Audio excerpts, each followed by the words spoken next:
HIV medicine and sugar medicine, ఈ రెండింటిని balance చేయడం ఎలా? విచిత్రం ఏంటంటే హెచ్ఐవి బయటి ప్రపంచంలో బ్రతకనివ్వదు, షుగర్ మన ఒంట్లోనే బ్రతకనివ్వదు.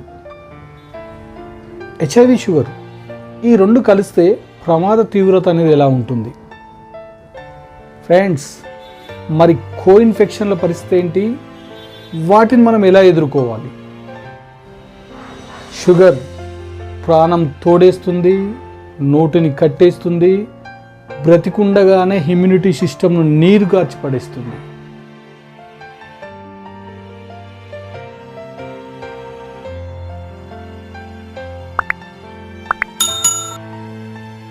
హై ఫ్రెండ్స్, నేను మీ విఆర్కే, వెలుగు హెచ్ఐవి పాజిటివ్ నెట్వర్క్ అండ్ వెలుగు హెచ్ఐవి మ్యారేజెస్.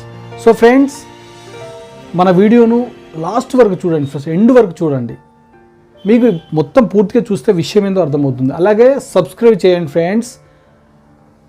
కమ్యూనిటీ పీపుల్ ఎక్కడున్నా సరే, మన కమ్యూనిటీ మెంబర్స్ ఎక్కడున్నా సరే సబ్స్క్రైబ్ చేయండి. వీలైతే మీ ఫ్రెండ్స్ ఇంకెక్కడైనా మీకు తెలిసిన యూట్యూబ్ ఛానల్స్ ఉన్నా కూడా సబ్స్క్రైబ్ చేయించండి. తద్వారా వీలైనంత వరకు విషయం బయటకు వెళ్తుంది, అందరికీ చేరుతుంది. మీరు సబ్స్క్రైబ్ చేయడం వల్ల ఒక్కరు సేఫ్ అయినా చాలు ఫ్రెండ్స్. అలాగనే షేర్ చేయండి, లైక్ చేయండి. ఓకే ఫ్రెండ్స్, ఈరోజు ఏంటంటే ఇప్పుడు ఈ video sugar, HIV and sugar combo. మనం బయట 1/2 గిట్ ఆఫర్లు కాంబోలు పెడతారు కదా, అలాగే ఒక హ్యూమన్ బాడీలో హెచ్ఐవి పాజిటివ్ అండ్ షుగర్. ఈ మధ్య కాలంలో మందులు మారిన తర్వాత వస్తున్న అతిపెద్ద ప్రాబ్లం, అందరు ఎదుర్కొంటున్న ప్రాబ్లం ఇదే. సో దాని నుండి మనం ఎలా మనల్ని అరికట్టుకోవాలి? దీని నుండి వస్తున్న ప్రాబ్లమ్స్ ఏంటి? షుగర్ వచ్చిన తర్వాత చాలామంది ఒక్కసారిగా ఎంత మంచి ఏనుగు లాంటి వ్యక్తి అయినా సరే పీనుగులాగా అయిపోతున్నాడు. కారణం ఎందుకు? మన ఆ రోజు వాతావరణం మారిపోతుంది. అలవాట్లను ఖచ్చితంగా మార్చుకోవాల్సిన అవసరం ఎందుకు వస్తుంది?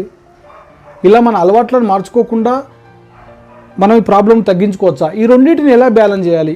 ఇన్ఫెక్షన్స్ ఎలా ఉంటాయి, అవి ఎలా వస్తాయి, వచ్చినప్పుడు మనం వాటి నుండి మనల్ని కాపాడుకోవాలంటే ఏం చేయాలి? అలాగనే అన్ని ఆహార పదార్థాలు తినొద్దని అందరూ చెప్తూ ఉన్నారు. మనం ఏం తినొచ్చు? షుగర్కు మెడిసిన్ వాడుతున్నావు అండ్ ఏఆర్టీ మందులు వాడుతున్నావు. రెండుని ఎలా బ్యాలెన్స్ చేయాలి? ఎప్పుడు ఏఆర్టీ హెచ్ఐవి మెడిసిన్ వాడాలి, ఎప్పుడు షుగర్ మెడిసిన్ వాడాలి? సో ఫ్రెండ్స్, దీన్ని చాలా నెగ్లెక్ట్గా తీసుకోకండి.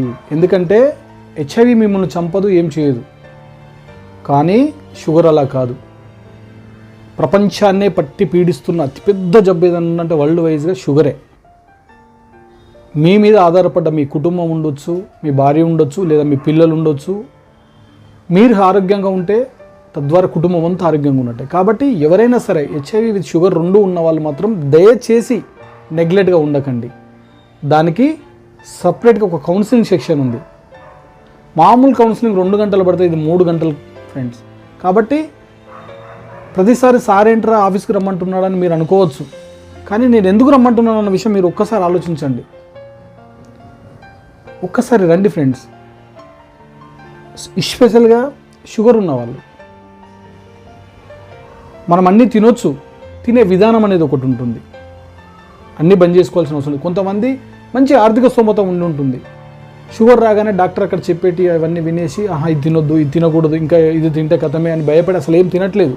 తినకపోవడం వల్ల CD4 రోగ నిరోధక వ్యవస్థ అనేది తగ్గుతుంది. CD4 తగ్గుతుంది. CD4 తగ్గితే ఏమవుతుంది? మళ్ళీ మనం వాడుతున్న ఏఆర్టీ డ్రగ్స్ ఏముందో దాని మీద ఎఫెక్ట్ పడే అవకాశం ఉంటుంది. వైరస్ అనేది మళ్ళీ పెరిగే అవకాశం ఉంటుంది. నీ ఫిజికల్ ఫిట్నెస్ మారే అవకాశం ఉంటుంది. నువ్వు మళ్ళీ నీ బరువు తగ్గుతూ యథావిధిగా 4th స్టేజ్కి కూడా వచ్చే అవకాశం ఉంటుంది. కాబట్టి విషయం తెలుసుకోండి. అన్నీ తినొచ్చు, కానీ ఎలా తినాలి? కొన్ని పూర్తి స్థాయిలో అవాయిడ్ చేసేట్టున్నాయి. అవి ఎలా చేయాలి? ఏఆర్టీ ఎప్పుడు వాడాలి, షుగర్ మెడిసిన్ ఎప్పుడు వాడాలి? కాబట్టి దీనికి సంబంధించిన అన్ని విషయాలు మీరు తెలుసుకోవాలనుకుంటే ఒకసారి ఫ్రెండ్స్, సార్ ఎప్పటికి రమ్మంటున్నాను అనుకోకండి, ఒకసారి రండి. అయినా మళ్ళీ నేను ఇదే చెప్తాను, రండి, తప్పదు. ఓకే ఫ్రెండ్స్, నేను మీ విఆర్కే, వెలుగు హెచ్ఐవి పాజిటివ్ నెట్వర్క్ అండ్ వెలుగు హెచ్ఐవి మ్యారేజెస్.